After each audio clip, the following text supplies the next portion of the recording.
Hello friends, नमस्कार। आज हम लोग रेलवे ग्रुप डी के लिए प्रैक्टिस सेट लेके आए हैं इन्वायरमेंट साइंस का, पर्यावरण विज्ञान का। अक्सर आपने देखा है कि बहुत ही इंपॉर्टेंट क्वेश्चन है ये। और पर्यावरण विज्ञान से ऐसे प्रश्न आते हैं जो कि अक्सर गलत होने के चांसेस रहते हैं। फ्रेंड्स, हम लोग बने रहिए आप लोग हमारे प्रैक्टिस सेट में लगातार, और शेयर भी करते रहें। पिछले हमारे प्लेलिस्ट में जाके सारे वीडियो आप लोग देख सकते हैं। पहला प्रश्न है आपके पास में, ग्रीन हाउस प्रभाव किसके कारण होता है? एग्जाम में पहले भी बचपन में आप पढ़ चुके हो, 8th 9th में अक्सर दिखाया है। ग्रीन हाउस प्रभाव की बात करते हैं तो इसका मुख्य कारण कार्बन डाइऑक्साइड है। क्योंकि आपने देखा कि जिस कमरे में 10 लोग बैठे हों तो आप देखते हैं कुछ कुछ वक्त के बाद में अपने आप उस कमरे में गर्मी आ जाती है। क्योंकि कार्बन डाइऑक्साइड एक बाहरी एक परत बनाता है, आवरण बनाता है, जिसकी वजह से जो ताप है, उष्मा है, वो बाहर नहीं निकल पाती है, वहीं बनी रहती, जिसकी वजह से गर्मी व्याप्त रहती है। ग्रीन हाउस प्रभाव का कारण मुख्यतः CO2 है।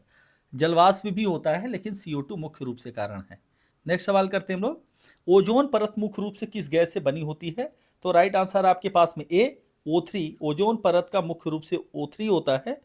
O3 को फ्रेंड्स हम लोग O को नवजात ऑक्सीजन कहते हैं, O2 ऑक्सीजन कहलाता है, और O3 क्या है? जब ऑक्सीजन के 3 नवजात ऑक्सीजन आपस में मिलते हैं तो ओजोन परत बनता है। नेक्स्ट सवाल करते हैं हम लोग, कौन सी गैस ग्लोबल वार्मिंग के लिए सबसे अधिक जिम्मेदार है? तो राइट आंसर आपके पास में CO2, कार्बन डाइऑक्साइड सबसे ज़्यादा ग्लोबल वार्मिंग के लिए सबसे ज़्यादा जिम्मेदार गैस CO2 है। नेक्स्ट सवाल है फ्रेंड्स, कौन सा ईंधन सबसे कम प्रदूषण फैलाता है? देखिए, किसी भी ईंधन की बात करते हैं, आदर्श ईंधन वही कहता है जिसकी जो ज्वलन क्षमता है वो अत्यधिक हो, प्रदूषण न फैलाता हो।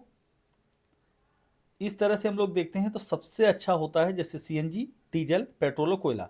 कोयला को जलाने पर भी कार्बन निकलता है, धुआं निकलता है, पेट्रोल में भी धुआं निकलता है, डीजल में भी, लेकिन CNG में निकलता है, लेकिन इनसे कम निकलता है। तो राइट आंसर आपके पास में CNG है। नेक्स्ट सवाल करते हैं लोग फ्रेंड्स, प्रदूषण का मुख्य कारण क्या है? वाहन, पेड़, जल, मिट्टी। तो राइट आंसर आपके पास में है वाहन। पेड़ से प्रदूषण फैलता नहीं है। जल और मिट्टी, ये तीनों प्रदूषण नहीं फैलाते हैं। तो राइट आंसर आपके पास में क्या है? वाहन। बड़े शहरों में प्रदूषण ज़्यादा है। आपने देखा दिल्ली जैसे शहर में आज लोग प्रदूषण के शिकार हो गए हैं। धुंध अत्यधिक ज़्यादा है, लोगों का जीना मुश्किल हो चुका है।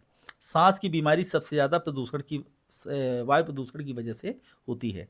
नेक्स्ट सवाल है फ्रेंड्स, कौन सी ऊर्जा नवीकरणीय नहीं है? दो तरह से ऊर्जा होती है, एक नवीकरणीय, एक अनवीकरणीय। नवीकरणीय ऊर्जा है जिसे हम रीयूज कर सकते हैं, जैसे पानी से जल बिजली बनाते हैं और उसे हम फिर से यूज करते हैं। सोलर एनर्जी से हम लोग विद्युत बना करके फिर से यूज कर सकते हैं, क्योंकि सूर्य सुबह होते ही फिर से आ जाएगा सूर्य। हमारे भारत सरकार ने अभी एक नया प्लान निकाला है, वन अर्थ वन सन, जिसका मुख्यालय गुड़गांव भारत में है। कौन सी ऊर्जा नवीकरणीय नहीं है? कोयला, सौर, पवन या जल। फ्रेंड्स, सौर डेली सुबह होते ही सूर्य उगता है तो ये भी यूज किया जा सकता है। पवन भी बह रहा है, जल भी, क्योंकि जल बारिश आना ही है हर साल। इस तरह से 3 चीज़ें नवीकरणीय हैं। कोयला को एक बार जलाने के बाद यह दोबारा प्राप्त नहीं हो सकता, क्योंकि इसको बनने में लाखों वर्ष का समय लग जाता है। तो राइट आंसर है आपके पास कोयला हो गया, पेट्रोल हो गया, डीजल हो गया, ये नवीकरणीय ऊर्जा नहीं है, इन्हें अनवीकरणीय ऊर्जा के रूप में जाना जाता है। तो राइट आंसर है कोयला। नेक्स्ट सवाल चलते हैं फ्रेंड्स, जैव विविधता किससे संबंधित है? जीवों की विविधता से, मिट्टी की विविधता से, जल की गुणवत्ता या वनों की ऊंचाई से। तो राइट आंसर है जीवों की विविधता से। जहाँ पे आर्द्रता होगी, पेड़ पौधे होंगे, पानी होगा और मानव की गतिविधियाँ कम होगी, वहाँ पे जैव विविधता सबसे ज़्यादा दिखाई देगी।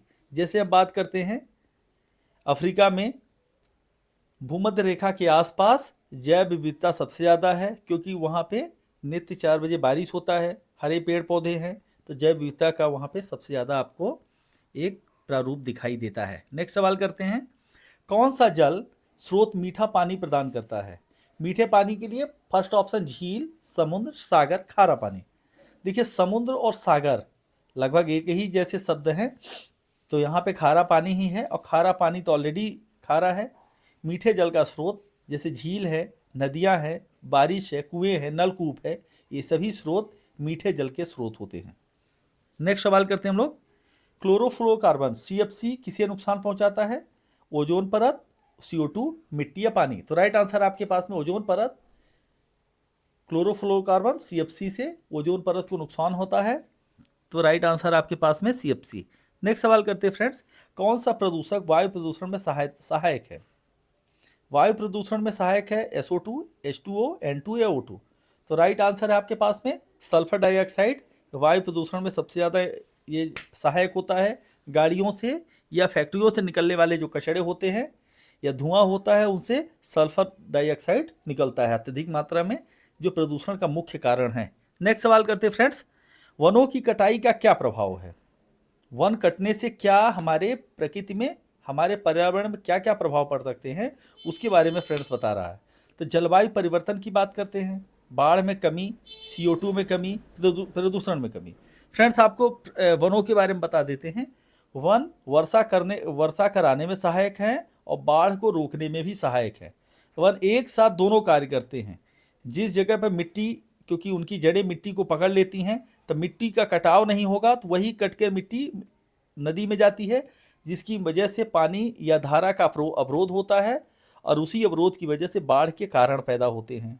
और जिन जगह पे पेड़ नहीं हैं, वहाँ पे अक्सर कहीं न कहीं सूखे का रूप प्रदर्शित होता है। जैसे राजस्थान की बात करते हैं, तो वनों की कटाई का प्रभाव जलवायु परिवर्तन से होता है। नेक्स्ट सवाल करते हैं फ्रेंड्स, कौन सा पदार्थ जल प्रदूषण का कारण नहीं बनता? कौन सा पदार्थ जल प्रदूषण का कारण नहीं बनता? ऑक्सीजन, तेल, रसायन, कीटनाशक? फ्रेंड्स ऑक्सीजन जल प्रदूषण का कारण बिल्कुल नहीं बनता, क्योंकि ऑक्सीजन ऑलरेडी H2O पानी का फॉर्मूला ही होता है, H2O, जिसमें से ऑक्सीजन ऑलरेडी घुली होती है, ऑक्सीजन मिला ही होता है, तो प्रदूषण का कारण बिल्कुल नहीं है फ्रेंड्स। तेल, रसायन, कीटनाशक, ये तीनों चीज़ें जो हैं, ये हमारे जल प्रदूषण के कारण हैं। कभी कभी आपने देखा है कि सुनाई देता है कि जो तेल का टैंकर आ रहा था समुद्र में, वो रिसने की वजह से समुद्र में आग लग गई, या कहते हैं वहाँ की जो मछलियाँ हैं और जीव जंतु, उनके लिए नुकसानदायक होता है। रसायन कीटनाशक का उपयोग भी होता है। आपने देखा है खेतों में हम ज़्यादातर कीटनाशक का उपयोग करते हैं, वही पानी बह के नदियों में जाता है, जिससे नदियों में मछलियाँ और अन्य जीव जंतु पानी के ख़त्म हो सकते हैं, और इससे हमारा पानी प्रदूषित हो जाता है। ऐसे कीटनाशक की बात करते हैं, तो ऑक्सीजन का उपयोग प्रदूषण के कारण नहीं होता है, ऑक्सीजन एक वरदान का कारक है। नेक्स्ट सवाल है आपके पास में, निम्न में से कौन सा जैव निम्नीकरण नहीं है? जैव निम्नीकरण, निम्नीकरण की बात करते हैं जो जीव उसे खा करके नष्ट कर दें, जिसे जीव खा करके नष्ट कर दें, जैव निम्नीकरण के अंतर्गत आता है।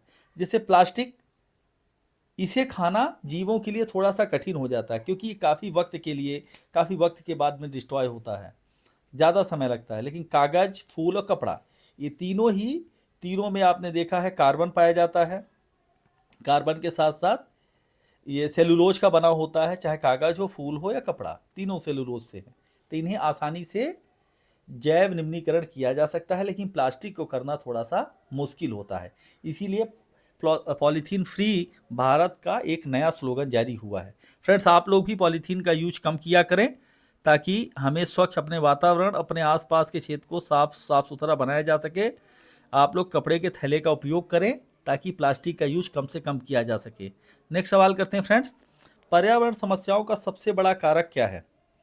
पर्यावरण समस्याओं का सबसे बड़ा कारक है, पहला है तो जनसंख्या वृद्धि, कम वर्षा, अतिवृष्टि या वनों की वृद्धि। फ्रेंड्स आबादी जैसे जैसे बढ़ती चली जाएगी, रहने के लिए घर की आवश्यकता पड़ती है, भोजन के लिए भोजन की आवश्यकता है, अन्य चीज़ों की आवश्यकता है। इस तरह से हम जो वन है उनकी कटाई ज़्यादातर होती है, क्योंकि शहरों का फैलाव हो रहा है, राइट। तो इस तरह से जनसंख्या वृद्धि हमारे पर्यावरण प्रदूषण या पर्यावरण की समस्या का मुख्य कारण है फ्रेंड्स। तो राइट आंसर है जनसंख्या वृद्धि। नेक्स्ट सवाल करते हैं हम लोग, कौन सा अपशिष्ट पुनर्चक्रण योग्य नहीं है? वही बायोग्रेडेबल कचरा। तो राइट आंसर बायोग्रेडेबल कचरा फर्स्ट है, दूसरा धातु है, प्लास्टिक है या परमाणु कचरा है। फ्रेंड जब हम किसी की बात करते हैं तो उससे थोड़ा सा यदि खतरनाक है तो उसी की बात करेंगे। जैसे यहाँ पे धातु है, तो धातु को गला करके हम, जैसे कबाड़ी वाले आते हैं, अक्सर देखा होगा आपने, तो वो क्या करते हैं कि आपसे पन्नी भी लेते हैं, प्लास्टिक की भी चीज़ें लेते हैं और लोहे की भी चीज़ें, अन्य धातु की चीज़ें, तो उन्हें गला करके पुनः ये पुनः चक्रण करके दूसरे उपयोग में ला लेते हैं। बायोग्रेडेबल कचड़े का भी उपयोग किया जा सकता है, जैसे खाद बनाई जा सकती है और अन्य अपशिष्ट। लेकिन परमाणु कचरा से यह पुनः चक्रण नहीं हो सकता है और यह हमारे पूरे वातावरण के लिए खतरनाक है।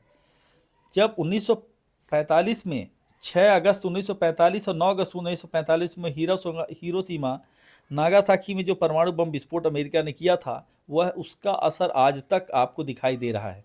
चाहे वह आपने देखा होगा एक विस्फोट हुआ था, यूक्रेन में हुआ था, जिसका आज तक वहाँ पे उसका नुकसान भुगत रहे हैं। इवन परमाणु बम ना बनाने के लिए जापान ने तो अपने देश में एक प्रॉपर संविधान में संशोधन करके रखा है कि परमाणु बम नहीं बनाएगा। तो इस तरह से आपने देखा परमाणु कचरा सबसे ज़्यादा इम्पोर्टेंट हो गया है, यह पुनर्चक्रण योग्य नहीं है और आज दुनिया इस खतरनाक पायदान पे खड़ी है, नष्ट होने के कगार पे खड़ी है, तृतीय विश्व युद्ध के कगार पे खड़ी है। तो फ्रेंड्स, राइट आंसर परमाणु कचरा। कौन सा गैस अम्लीय वर्षा के लिए जिम्मेदार होती है? SO2, O2, H2 या N2? तो right answer SO2। Sulphur dioxide आपके अम्लीय वर्षा के लिए जिम्मेदार है। अम्लीय वर्षा के कारण से क्या होता है फ्रेंड्स, जो पौधे हैं उनकी पत्तियां पीली पड़ जाती है, नष्ट हो सकते हैं और मानव शरीर को भी इसका काफ़ी नुकसान होता है अम्लीय वर्षा से। तो राइट आंसर SO2। नेक्स्ट सवाल करते हैं हम लोग, कौन सी ऊर्जा स्वच्छ ऊर्जा कहलाती है? स्वच्छ ऊर्जा वही होगी जिसका ज्वलन ताप हाई हो, जलने में नीली जलती हो और बर्तन को काला न करता हो और वातावरण को प्रदूषित न करता हो।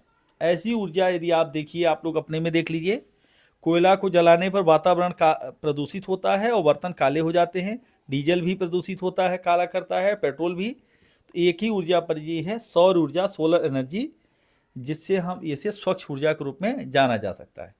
तो राइट आंसर आपके पास सोलर एनर्जी। गंगा को किस कारण से प्रदूषण का सामना करना पड़ रहा है? गंगा में उद्योग, धूप, पवन, वर्षा। वर्षा से भी प्रदूषण नहीं होता, ना तो पवन से ना तो धूप से फ्रेंड्स। राइट आंसर उद्योग। उद्योग ज़्यादातर नदियों के किनारे ही उद्योग बने हुए हैं। उसका मुख्य कारण, प्रमुख कारण था कि जो उद्योग से निकला हुआ जो कचरा है, गंदा पानी है, उसे सीधे सीधे नदियों में बहाया जा सके। तो इसलिए चाहे कानपुर हो, आगरा हो, बनारस हो, प्रयागराज हो और कोलकाता हो, ऐसे शहर जो भी गंगा नदी के किनारे बसे हुए बड़े शहर हैं, पटना हो, ये सभी फैक्ट्रियों के जो प्रदूषित जो चीज़ें हैं सीधे सीधे नदी में मिला देते हैं, जिसकी वजह से नदी का पानी प्रदूषण का मुख्य कारण है उद्योग। तो राइट आंसर है उद्योग, फर्स्ट आंसर। कौन सी धातु जल प्रदूषण के लिए जिम्मेदार होती है? पारा, लोहा, तांबा, एल्युमिनियम। राइट आंसर है पारा। पारा के प्रदूषण से मिनी माता रोग हो जाता है फ्रेंड्स। तो राइट आंसर है आपके पास पारा। और तांबे से आर्सेनिक होता है, लेकिन पानी के प्रदूषण के लिए पारा। और पारा किस रूप में पाया जाता है फ्रेंड्स? लिक्विड अवस्था में पाया जाता है। कौन सा कचरा बायोग्रेडेबल होता है? फल के छिलके, प्लास्टिक, कांच, धातु। फ्रेंड, धातु को तो आप पुनः चक्रण किया जा सकता है, कांच को भी पुनः चक्रण किया जा सकता है, प्लास्टिक को भी पुनर्चक्रण किया जा सकता है, लेकिन इन्हें नष्ट करना इतना आसान नहीं है। लेकिन फल के छिलके को इनके बायोडिग्रेडेबल मतलब पुनः फिर से नष्ट करके खाद के रूप में बनाया जा सकता है, तो आसानी से फल के छिलके। Right answer. इसीलिए आपने देखा है 2 तरह के डब्बे का यूज होता है, ग्रीन और ब्लू। तो ग्रीन में हरे कचड़े डालना है और ब्लू में ठोस कचड़े डालना है। तो नेक्स्ट सवाल करते हैं। अगला सवाल है आपके पास में, कौन सी गैस वायुमंडल में सबसे अधिक पाई जाती है? वायुमंडल में मुख्यतः जो प्रतिशत का आकार है नाइट्रोजन और ऑक्सीजन है। Nitrogen 71%, oxygen 21% friends. तीसरे नंबर की गैस है आर्गन है, 0.94% कहलाती है। बाकी और जितने भी गैसें हैं 1% में सारी गैसें होती है फ्रेंड्स। यदि गैसों का आपको अनुपात वो रेशियो पूछा जाए या उनका घटता हुआ क्रम पूछा जाए, तो आप बता सकते हैं नाइट्रोजन, ऑक्सीजन, फिर आर्गन बता सकते हैं। तो राइट आंसर आपके पास नाइट्रोजन है, 78% वायुमंडल में सबसे ज़्यादा अपना स्थान रखती है। नेक्स्ट सवाल है फ्रेंड्स, पृथ्वी दिवस कब मनाया जाता है? तो राइट आंसर आपके पास 22 अप्रैल को पृथ्वी दिवस के रूप में मनाया जाता है। 2 अक्टूबर महात्मा गांधी का बर्थडे है, 2 अक्टूबर 1869 एट पोरबंदर, गुजरात। नेक्स्ट सवाल है फ्रेंड्स, ओजोन परत को नुकसान पहुंचाने वाला मुख्य कारक क्या है? तो मुख्य कारक है CFC, क्लोरोफ्लोरोकार्बन। आप लोग नोट भी करते रहें, शेयर कर दें फ्रेंड्स हमारे इस चैनल को, और भी ग्रुप में भेज दें, स्टेटस लगा दें अपने अपने व्हाट्सएप पर, ताकि हमारा मनोबल बढ़े और भी ग्रुप बढ़ता रहे, ताकि आपके लिए यूजफुल वीडियो हम लोग बनाते रहें। फ्रेंड नेक्स्ट सवाल है, कार्बन फुटप्रिंट किससे संबंधित है? CO2 उत्सर्जन से, पानी की गुणवत्ता से, मिट्टी की उर्वरता से, या वनों की कटाई से? कार्बन फुटप्रिंट शब्द का उपयोग है कि कितना हम कार्बन डाइऑक्साइड का उत्सर्जन करते हैं, यही कार्बन फुटप्रिंट कहलाता है। तो राइट आंसर आपके पास में यहाँ पे ए है, कार्बन फुटप्रिंट CO2। यही नेक्स्ट सवाल की तरफ देखते हैं फ्रेंड्स हम लोग। थैंक यू, विजडम वाला ऑनलाइन एजुकेशन में आपका हार्दिक स्वागत करते हैं फ्रेंड्स, और आप लोग शेयर कर दें, सब्सक्राइब करें हमारे चैनल को। थैंक यू फ्रेंड्स, जय हिंद, जय भारत।